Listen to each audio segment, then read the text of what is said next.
बोले कि हम पहुंचेंगे उनको पसंद करने के लिए। नहीं, अच्छी बात है, बड़े भाई हैं, उनका छोटा भाई हूँ मैं क्या बोल रहा हूँ, ये विषय खेसारी लाल यादव और पवन भैया की नहीं है, ये विषय भोजपुरी समाज का है। का एक भाप लगा है ना अपने भोजपुरी पे, मैं इसके लिए अपने बेटी को डाला उसमें, ताकि शुरुआत किसी ना किसी को तो करना ही पड़ेगा, क्योंकि मेरी बेटी का सपना हीरोइन बनना नहीं है, कलाकार बनना नहीं है, उसका सपना राज्य को संभालने वाला सपना है, उसका सपना कुछ अलग है, और हम लोगों ने वही रोल उसको उसमें दिया है।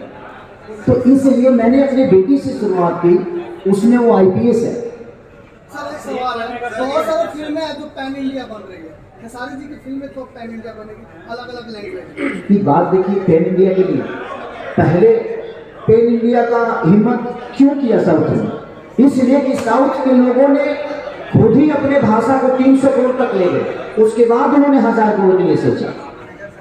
तो मेरे कहने का मतलब कि पहले अपने भाषा को हम बड़ा करें, और हमें पैन इंडिया करने की जरूरत नहीं है। हम 30 करोड़ 40 करोड़ की आबादी में, अगर हमारे भाषा के लोग अगर बेहतर सिनेमा को अप्रोच करने लगे तो हमें पैन इंडिया करने की जरूरत ही नहीं है। हम इसी में 400 करोड़ का धंधा कर लेंगे और 400 करोड़ की फिल्में भी बना देंगे।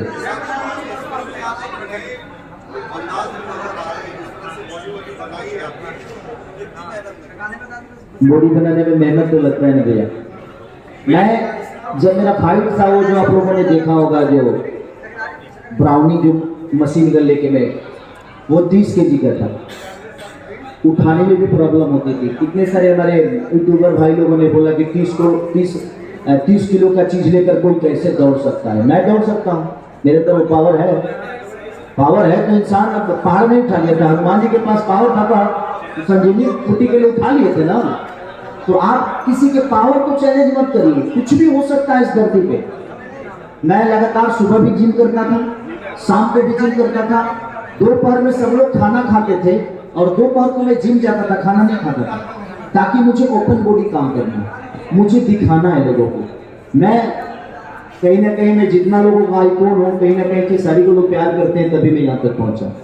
तो मुझे प्यार करने वाले मेरे से भी बड़ा बने, वो मेहनत मेरा देखेंगे तभी बड़ा बन पाएंगे। इसीलिए मैंने कोशिश यही की। भैया जब से कोरोना काल आई है, भोजपुरी फिल्मों का रुझान थोड़ा सा कम हो गया है। पावर तो दूधे में न होता है उसमें तो नशा होता है। भैया जब से कोरोना काल आया हुआ है, भोजपुरी फिल्मों का ऑडियंस का यानी कि हॉल से काफी रुझान कम हो गया है। क्या संघर्ष 2 मूवी आने के बाद खेसारी लाल यादव अपने फिल्म के लिए या फिर भोजपुरी के लिए जीना नहीं कर देंगे? अच्छी बताइए, जिसको कैंसर हो जाता है वो जीना छोड़ देता है? नहीं, ठीक है, शुरुआत तो करना पड़ेगा ना। जीने के लिए हम कोशिश तो कर सकते हैं ना, इसीलिए हम बेहतर सिनेमा की तरफ अपने चीजों को लेके जा रहे हैं, ताकि संघर्ष को हो सकता है नील की पत्थर साबित हो। क्योंकि संघर्ष में गाने भी आपको सब सोबर मिलेंगे, उसमें खेसारी लाल की बेटी मुझसे बेहतर काम की, मेरे से अच्छा एक्टिंग कृति ने किया।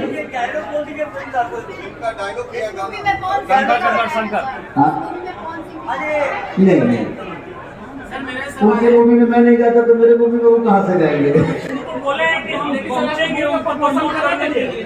नहीं, अच्छी बात है, बड़े भाई हैं, उनका छोटा भाई हूँ मैं, उनके लिए मैं पहले से भी बोलता आया हूँ, आज भी बोल रहा हूँ। मैं क्या बोल रहा हूँ, ये विषय खेसारी लाल यादव और पवन भैया की नहीं है, ये विषय भोजपुरी समाज का है। और भोजपुरी समाज की, चाहे वो हर हर गंगे हो, चाहे वो संघर्ष 2 हो, अगर बेहतर है तो प्लीज आप सपोर्ट करिए। वो खेसारी और वहाँ पवन सिंह नहीं, वहाँ भोजपुरी भाषा है और आप भाषा को प्रमोट करिए, किसी पर्टिकुलर कलाकार को नहीं। अगर आप भाषा को प्रमोट करेंगे तो हम तो अपने आप प्रमोट हो जाएंगे, क्योंकि इस भाषा से हम हैं, ये भाषा मेरे से नहीं है, इस भाषा में हम आते हैं और इस भाषा के लोगों ने हमें बनाया है।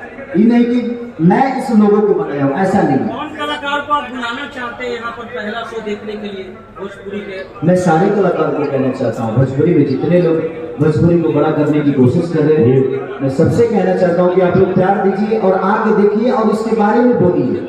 और विदाउट देखे मैं सबसे बोलूँगा कि जो भोजपुरी के लिए आप लोग सवाल करते हैं, और आपका जायज़ है कि आप सवाल करते हैं और आप करना भी चाहिए। ये